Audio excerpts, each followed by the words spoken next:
Shit, it's going on YouTube. There's no stopping. Okay, ready?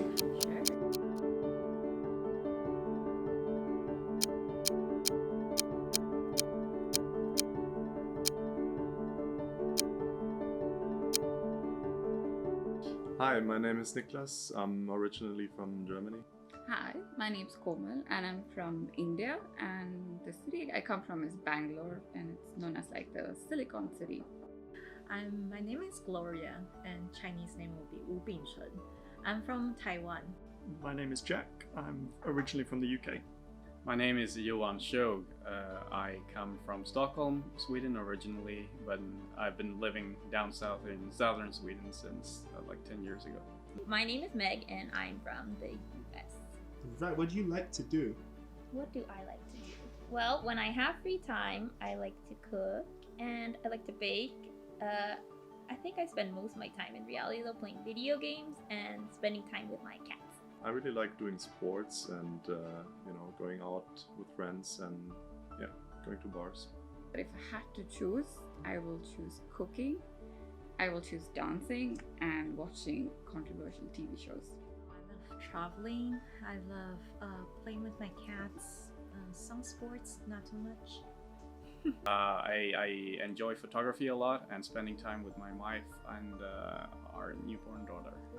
I like to sing in a choir, and I'm also really into sustainable agriculture and forestry. Jack, can you sing something? No, I don't think that's true. I don't think anyone wants to hear that. This would have been the big break, you know? But okay, what's your research area?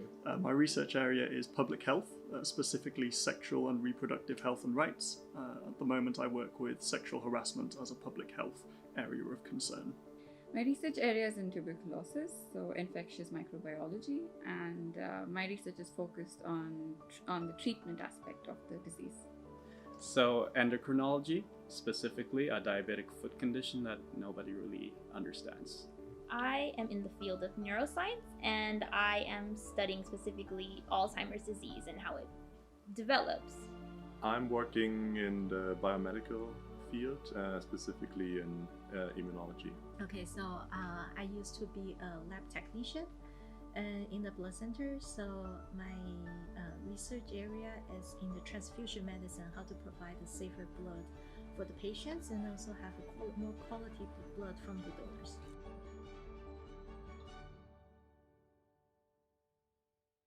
The reason why I'm doing this is that I feel like while I was working, I worked for almost 10 years and prior to this, and I feel like I was not, for me to stay in a job, I have to feel like I'm contributing and also I'm learning something. So then I think that it was at the time off of the balance. I feel like I was contributing more, but then I was not gaining more in the experience, and so to say, because I've been in the same organization for 10 years. So I feel like that would be a nice opportunity for me to take on next step or to learn more so I can contribute it more. So I moved to Sweden and I was doing my master's, and I was still trying to figure out what I want to do. But while I did my master's in Sweden specifically, it dawned upon me that I actually do love to study a lot, and I do love to look into things, and that drives me a lot. So I was presented with this option of doing a PhD, and I thought that would be interesting. I thought it would be fun. I work at University Hospital, and they kind of expect you to. Yeah, I worked for a number of years before I came back to studying, before I started my PhD, and I realized, especially while studying my master's, that I'd quite like to decide which research I did, quite like to be in control of that process, and in order to do that you have to have a PhD.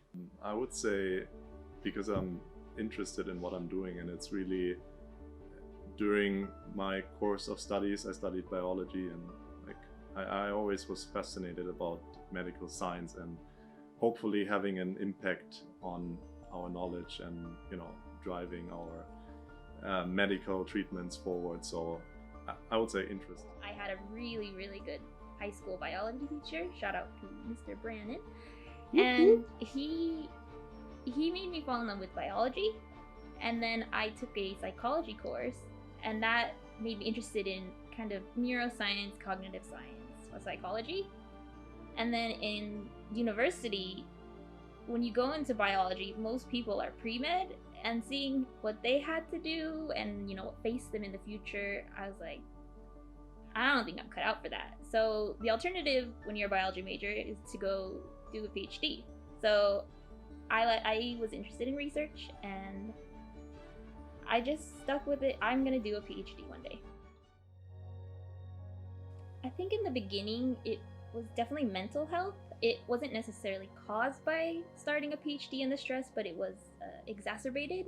I'm doing much better now. So then now it's actually really working on balancing my time and taking care of myself, and just understanding that work isn't, you know, everything, and things like that. I'd say for me it was probably language. About maybe slightly more than half of my research at the moment, or my work, is in Swedish.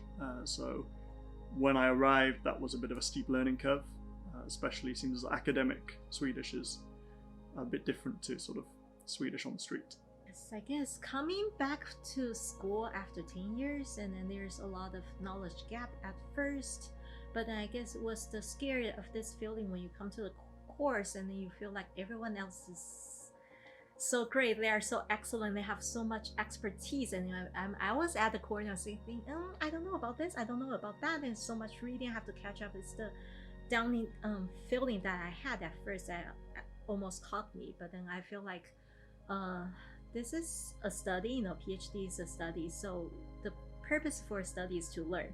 So I actually changed my mindset, thinking that I'm actually so fortunate to be here with all these great talents and to learn from them. So that actually that helps me a lot. As many PhD says, it's managing your time and organizing different projects and managing to do justice and doing the right thing, I guess. I think the biggest issue for me is really to stay on top of all the different projects. It feels like you're a manager of not only your main project but so many side projects, and there's so much going on and you have to stay on top of everything basically, and sometimes you kind of either get lost in details or you feel like you don't really focus on one thing enough. So it's really, the managing part is difficult. Having time for it, basically. What do you want to gain from it? So I don't know, the title, the achievement. My wife's a PhD, so would be fun to do the same. It's like power couple, all right? Right. Yeah, I'd like to have a PhD so that I can apply for my own funds and do the research that I would like to do. An experience, knowledge, and also grow as a person, which I do see happening to me from that. I'm now in my second year, so I can see a change even in my thinking and my personality. So it's making me grow even as a person. So that is what I think it's very nice.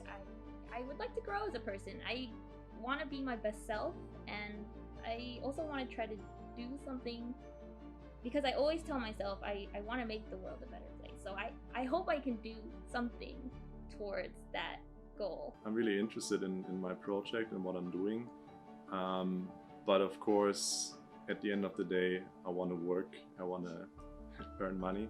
So I think it's the interest that drives me, but of course it's making an impact maybe, and contributing to some research and development in a company, for example, or doing a postdoc. I haven't decided yet. To learn more and know to do the stuff more, get to know the basic of the science and have more talents and skill sets in my bag, so I know how to deal with situation later on when I go back to my job, or if I have an opportunity to do more research. I would love that. I guess coming here is very interesting, and then I was offered the job because I was by my supervisor, because I was reading their publications, and I was always email them for questions, and then later on they stopped answering my email. But then I still write to them saying that, oh, I found this mistake in your publication, and I found that mistake in your publication. And then so they ended up asking me, do you want to do a PhD with us? I think the most interesting recent thing was probably my summer vacation. I, for the first time, really traveled around Sweden and went hiking with my girlfriend, so that was really nice, and it's a beautiful country. So one of my first memories, established memories, was when I was in the Caribbean. Aha, nice. But did you go to the Jamaica? Oh, you know, I wasn't in Jamaica. I All was in right, Dominican. next. All right. If I have to choose with just the PhD it taught me to be more independent. I think back in India, I was really sheltered as a girl and the only daughter in the house. So it made me more independent and yeah. I mean, a bit outside of my PhD, I did a research study in the cognitive science psychology department, and then they were measuring my brain waves, and I don't know why it stuck with me so much, but the researcher was like, oh, you have a nice scalp. And I was like, that's a comment I never expected to hear, but I think about it to this day. Like, now I'm bringing it up again, and I'm like, that's really nice. I'm not singing for you. I grew up in a very small village in North Wales, so my first language is actually Welsh. And in Wales we have the longest place name in Europe, What's that? which is Llanfair Pwllgwyngyllgogeddyn Seilio Go. Nice. All right, thank you so much. Can you say that one more time? Llanfair Pwllgwyngyllgogeddyn Seilio Go. Spell it. I can write it. What?